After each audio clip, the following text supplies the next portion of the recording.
आज की ताज़ा खबर। एमजीआर की जन्मशती पर श्रद्धांजलि। पीएम मोदी ने तमिलनाडु के पूर्व सीएम और एआईएडीएमके संस्थापक एमजी रामचंद्रन को उनकी जन्मशती पर श्रद्धांजलि दी। वंदे भारत स्लीपर ट्रेन और बड़े प्रोजेक्ट्स। मोदी ने भारत की पहली वंदे भारत स्लीपर ट्रेन को फ्लैग ऑफ किया और पश्चिम बंगाल में 3,250 करोड़ से ज्यादा के रेलरोड इंफ्रास्ट्रक्चर प्रोजेक्ट लॉन्च किए। बंगाल रैली में जनता से अपील। पश्चिम बंगाल के रैली में पीएम मोदी ने कहा कि देश और राज्य दोनों में विकास के लिए बीजेपी को मौका देना चाहिए।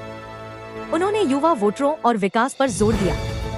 दोस्तों, अब बात करते हैं राहुल गांधी के बारे में। राहुल गांधी आज का इंदौर दौरा, दूषित पानी पीड़ितों से भेंट। आज राहुल गांधी मध्य प्रदेश के इंदौर पहुंचे और वहां दूषित पानी से बीमार हुए लोगों और उनके परिवारों से मिले। उन्होंने पीने के सुरक्षित पानी न मिल पाने की स्थिति पर खूब आलोचना की और स्थानीय सरकार को जिम्मेदार ठहराया। भाजपा सरकार पर तीखा हमला। उन्होंने कहा कि लोगों को साफ पानी तक पहुंच नहीं है और यह स्मार्ट सिटी जैसे मॉडल का असली चेहरा है। उन्होंने बीजेपी पर जिम्मेदारी नहीं लेने का आरोप भी लगाया। रोहित वेमुला एक्ट के लिए समर्थन। राहुल गांधी ने आज एक नया प्रस्ताव भी रखा। उन्होंने रोहित वेमुला एक्ट की जरूरत पर बल दिया ताकि जातिगत भेदभाव के खिलाफ कानून बनाया जा सके और सामाजिक न्याय सुनिश्चित हो। कांग्रेस नेताओं से रणनीति बैठक। आज वरिष्ठ टीएन कांग्रेस नेता राहुल गांधी और आईसीसी अध्यक्ष मल्लिकार्जुन खड़गे के साथ दल की रणनीति और आगामी चुनावों पर चर्चा कर रहे हैं। दोस्तों, अभी बात करते हैं ममता बनर्जी के बारे में। आज सुप्रीम कोर्ट के सामने केंद्रीय एजेंसियों पर हमला। आज ममता बनर्जी ने जलपाईगुड़ी में हाई कोर्ट सर्किट बेंच के उद्घाटन कार्यक्रम में कहा कि केंद्र की एजेंसियां राज्य सरकार को परेशान कर रही हैं और उन्होंने चीफ जस्टिस से संविधान की रक्षा करने की अपील की।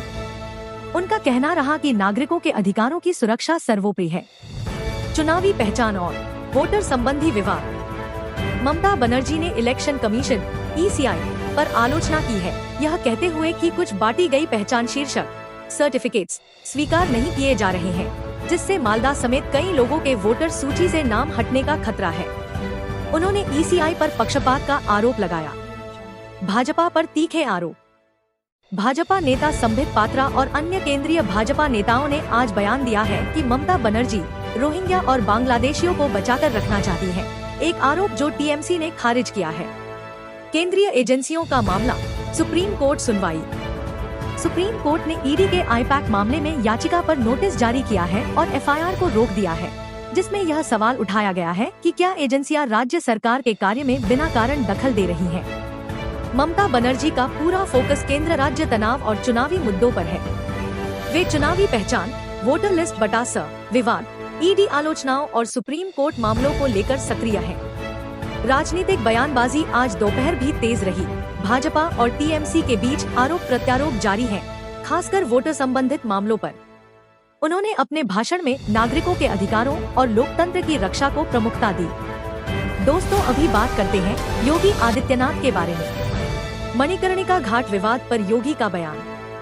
उत्तर प्रदेश के मुख्यमंत्री योगी आदित्यनाथ ने कहा है कि कुछ टूटे फूटे बेशकीमती मूर्तियों की तस्वीरें सोशल मीडिया पर डाली जा रही है ताकि गलत जानकारी फैलाई जा सके। उन्होंने यह भी स्पष्ट किया कि किसी भी मंदिर को तोड़ा नहीं गया है और विरोधी राजनीतिक दल झूठी अफवाहें फैला रहे हैं। वन डिस्ट्रिक्ट वन क्यूजीन (ओडॉक) योजना पर जोर। योगी ने अपनी वन डिस्ट्रिक्ट वन क्यूजीन योजना पर जोर देते हुए कहा कि हर जिले की खास पारंपरिक खाद्य संस्कृति को बढ़ावा देना चाहिए, गुणवत्ता और ब्रांडिंग के साथ इसे आगे ले जाना चाहिए ताकि स्थानीय व्यंजन राष्ट्रीय और अंतर्राष्ट्रीय स्तर पर पहचाने जाएं। प्रधानमंत्री आवास योजना की पहली किस्त वितरण। आज लखनऊ में मुख्यमंत्री योगी आदित्यनाथ ने पीएम आवास योजना के तहत लगभग 2 लाख लाभार्थियों को पहली किस्त वितरित की। इसका उद्देश्य घर मालिकों को आर्थिक सहायता देना और आवास सुविधा को सुदृढ़ करना है। सोशल मीडिया पर वायरल वीडियो। इंटरनेट पर एक प्यारा वीडियो तेजी से फैल रहा है, जिसमें छोटा बच्चा योगी आदित्यनाथ से चिप्स मांग रहा है और सीएम का सहज और हंसमुख व्यवहार दर्शकों को आकर्षित कर रहा है।